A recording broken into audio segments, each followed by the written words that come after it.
Naturally, if I work in that building, yes, sir. Back up, man.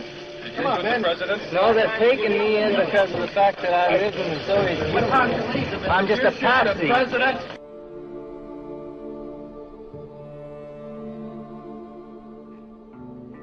August 4th, 1964. Two American ships report that they are being attacked by North Vietnamese military units in the Gulf of Tonkin, off the coast of Vietnam. President Lyndon Baines Johnson immediately declares it an unprovoked attack and orders retaliatory strikes against North Vietnam, asking Congress to authorize action in Southeast Asia. Believing Johnson's claims, legislators act quickly, giving him carte blanche to use military forces in Vietnam. However, documents declassified from the National Security Agency in 2005 confirm that the attack never took place. The Tonkin Gulf Resolution was signed by President Johnson on August 10, 1964. This decree was the doorway through which the United States officially walked into Vietnam.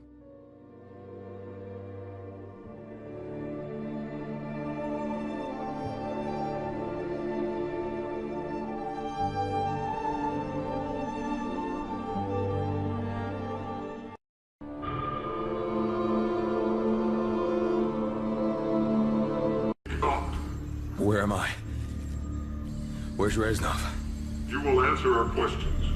Do you understand? Who the hell are you? That's not important. What's important is who you are. What's your name? Fuck you! Where were you born? Kiss my ass! Your name is Alex Mason. You were born in Fairbanks, Alaska. In 1961, you served in a CIA assassination team known as Operation 40. Is that correct? Is that correct? Yes. Where's the broadcast station? Don't know what you're talking about. The numbers, Mason. What do they mean? I don't know anything about any numbers. What about Dragovich? Do you remember him? Give us what we want, we'll guarantee your safety.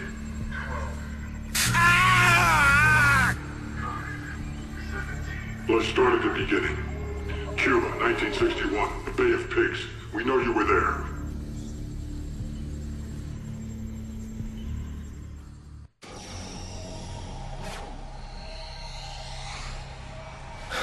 No. Do not fuck with me, Mason. I know when you're lying. 61, Bay of Pigs. What happened? We all got killed. There's no use lying, Mason. We know you went in with Woods and Bowman. Woods. Bowman.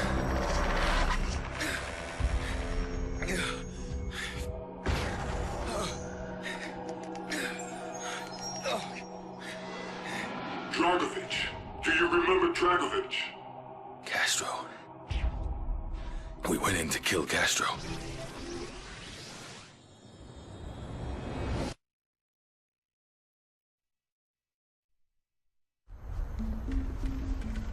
The police are gonna be here soon. Let's make this quick.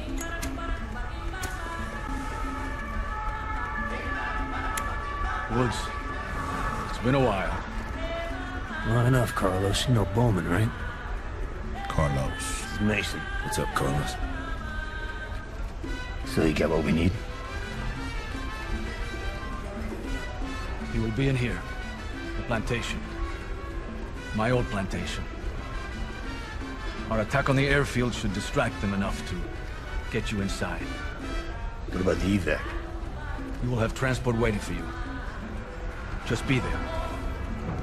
Excellent. We got company. Saquen los papeles. Ahora. Sal de aquí, puta capitalista. Oye, ¿de dónde tú eres? I said, where are you from? Just be cool, Woods. Wait. Talking to you! All right. Everything is ready. Gear up, boys. Say good work, Carlos. No problem. My men will dispose of the bodies. Occupants leaving their vehicles armed with shotguns. Bowman, Carlos, lay down covering fire. We fight our way through the streets. Mason, on me. Let's go.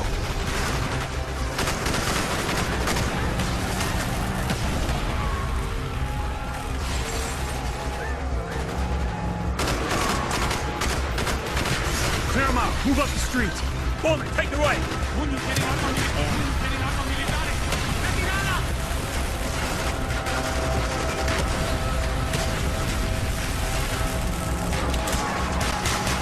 Target down! Go, keep moving. We're losing him. Do it again. We have no choice.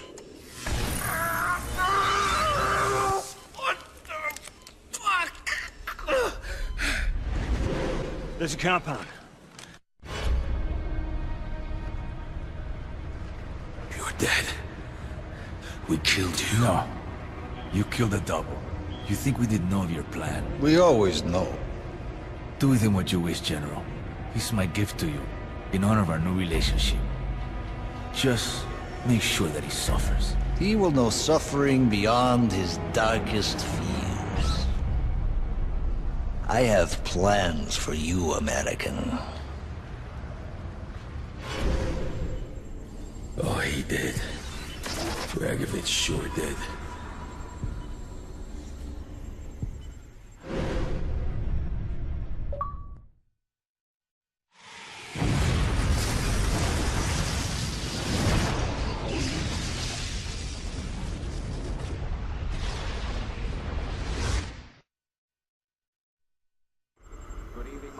It was a setup. They knew we were coming. That bastard Dragovich. The Russian. Eh. He was behind everything. Where did Dragovich take you? Russia. A labor camp. Oh, a hellhole called Vorkuta. Oh my god. What did they do to you, Mason? What didn't they do?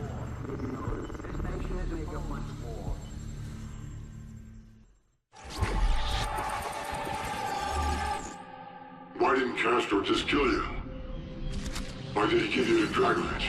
Because Castro and Dragovich were working together. Yeah, you were a gift. Yeah. Right. Where did Dragovich take you? Vorkuta. I had to fight. Just to survive. What happened in Vorkuta, Mason? I was on my own. Almost a year. Fake Mason! What did they do to you? I'd given up hope of ever getting out. But Viktor Reznov found a way.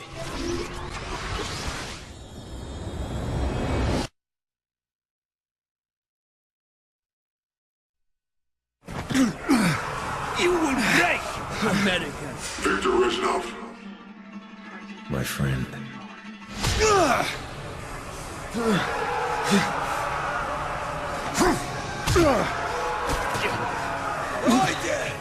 You hit like a child!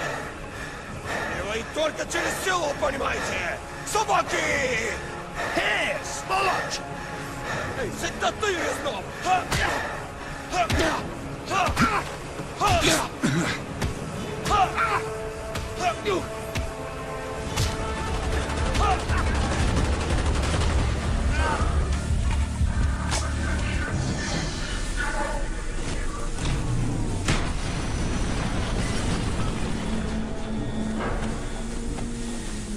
Dragovich. You should have been my finest agent. It would have all been so much simpler. Dragovich! It is simple. I'm gonna kill you.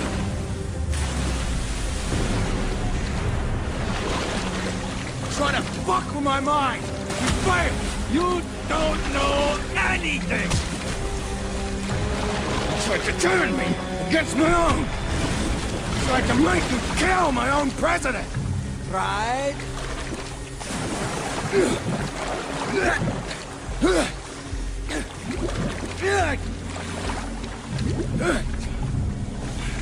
Come on, Mason!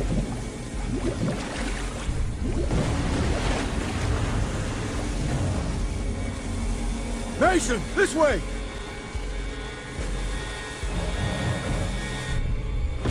Go, go, go, go!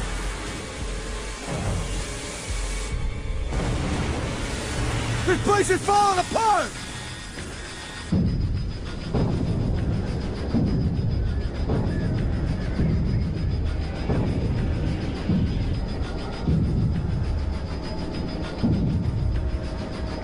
Mason.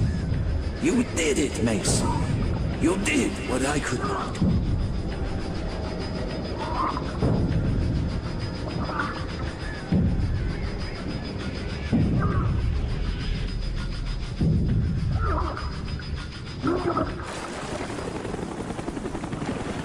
Mason! It is over. We won. For now.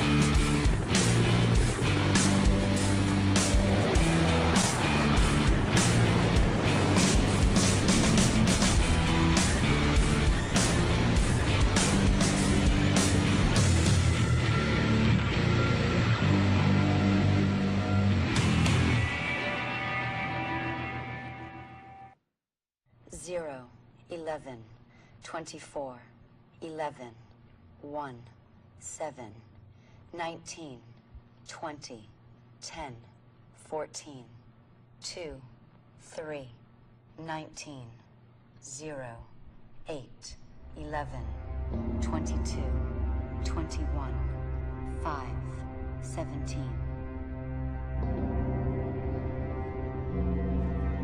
17, 0, 10, 2, 23, 1, 8, 11, 25, 22, 22. 9, 4, 6.5 millimeter. 9, 23, 1, 12, 0, 12, 16, 11, 22. 6, 12, 8, 4, 1, 6, 2, 10, 2, 1. Texas.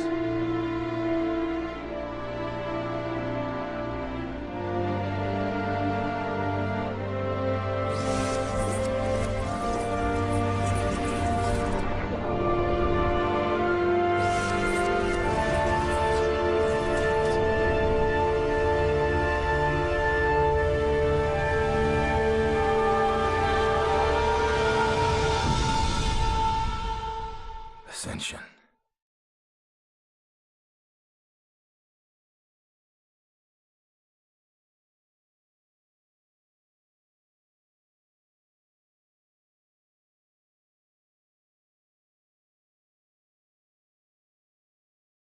What's so incredible, too, about this picture, St. John, is other than the person purported to be your father, who truly looks like a tramp, he had dirty clothes and a ruffled shirt and everything else, the two people in front of him have clean shoes, clean pants. I mean, they look just like preppies. Yeah.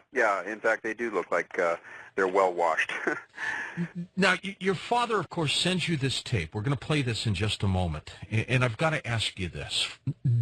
Do you, first of all, believe his story? I mean, he's named LBJ. He's named a fellow by the name of Cordmeyer, who was with the CIA. Mm-hmm. What if your father was just lying to protect himself, to protect all of you, and to protect those who truly might have been involved in the JFK assassination? Well, okay, a couple of points here. I don't think he would have lied, because at that point there was no pressure from any other angle that would have caused him to create a story. Second of all, if he were interested in creating or fabricating a story about the JFK assassination, he certainly would not have implicated some of his closest associates in the Cuban exile community and in the CIA, and certainly would have not implicated by inference the American government itself. He would have much more than likely fabricated a story involving a Soviet plot, painting a picture that Lee Harvey Oswald was a Soviet sympathizer, that was a Soviet agent, or something along those lines. He would. I mean, he was still an agency man. My father was, and although he had been, bitterly, he'd been bitter about his treatment by the American government, the Nixon White House. He was still at heart a patriot, and would have not had said anything to sully the reputation of the CIA or the American government. Do you believe your father could have been, if he's one of these tramps in this picture, could have been involved in the assassination?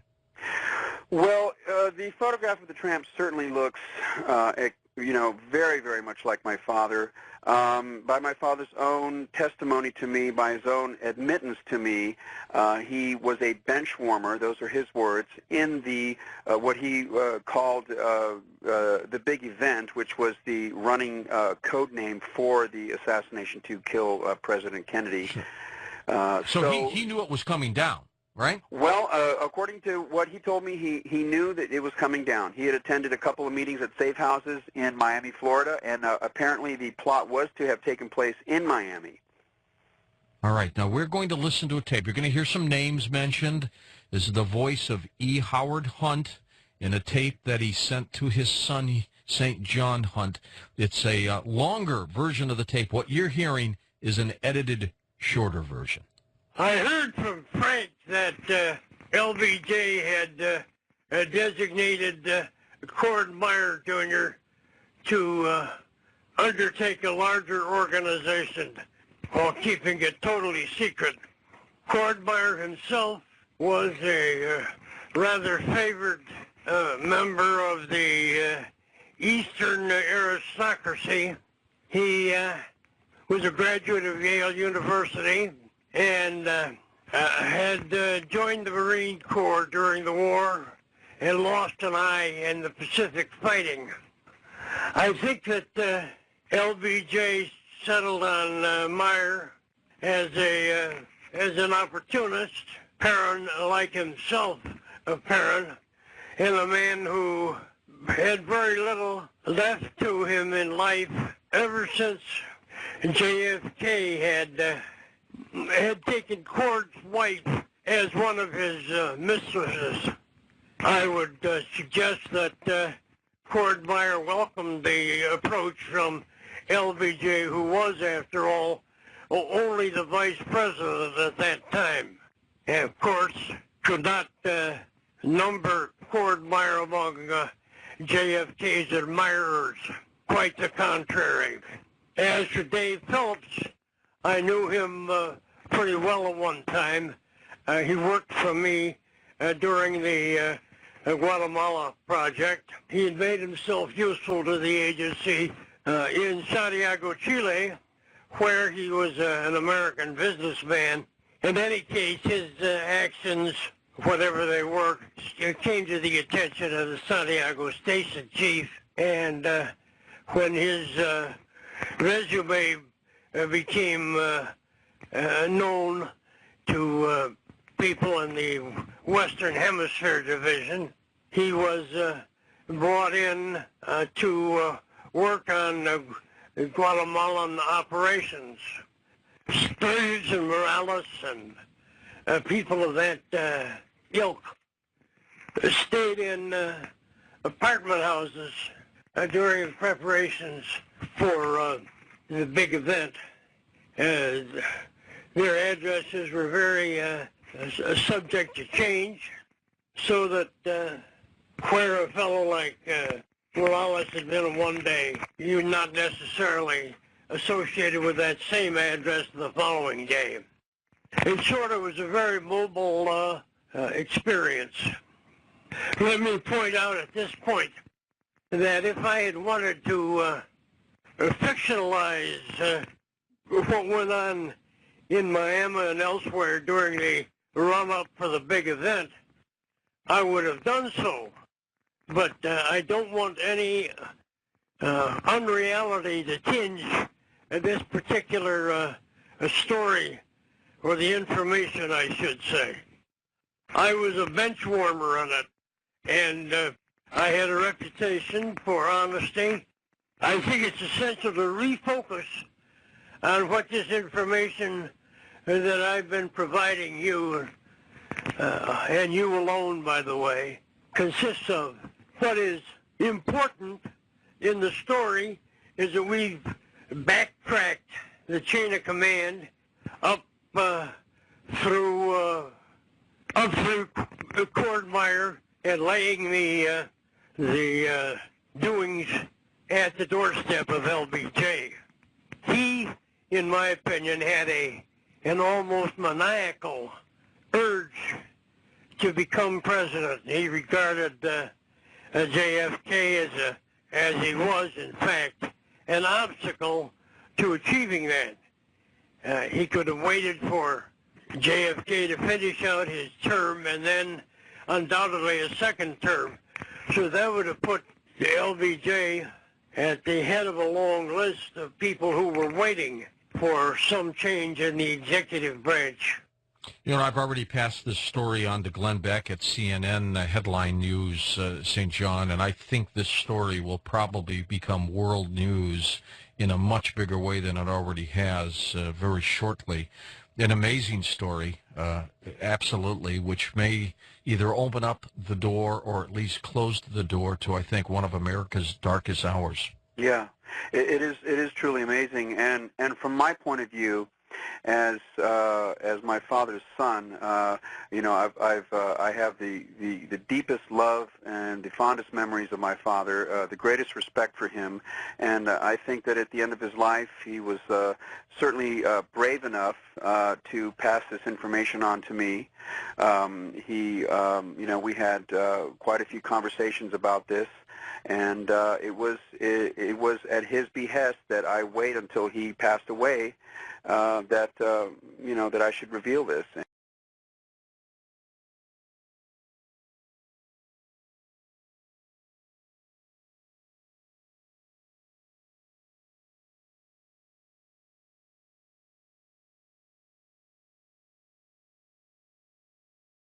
To better understand the current state of modern-day media manipulation, we must first look at the father of propaganda, Edward Bernays. His influence on the 20th century rivaled that of his uncles, Sigmund Freud, as Bernays pioneered the idea of crowd psychology with Freud's psychoanalytical ideas in what would become a new political ideal on how to control the masses. In his 1928 book, Propaganda, Bernays wrote, "If we understand the mechanisms and motives of the group mind, it is now possible to control and regiment the masses according to our will without them knowing it." He called it the engineering of consent and proposed that those who manipulate this unseen mechanism of society constitute an invisible government, which is the true ruling power of our country. It was Bernays who introduced the corporate giants to crowd psychology methods and polished techniques to manipulate society. He convinced the population to buy on impulse things they didn't even need by linking mass-produced goods to their own unconscious desires.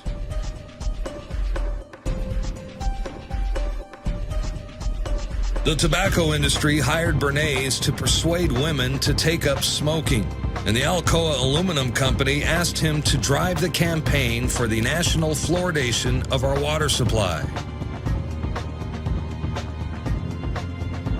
A consumerist culture was born, and the U.S. government took notice.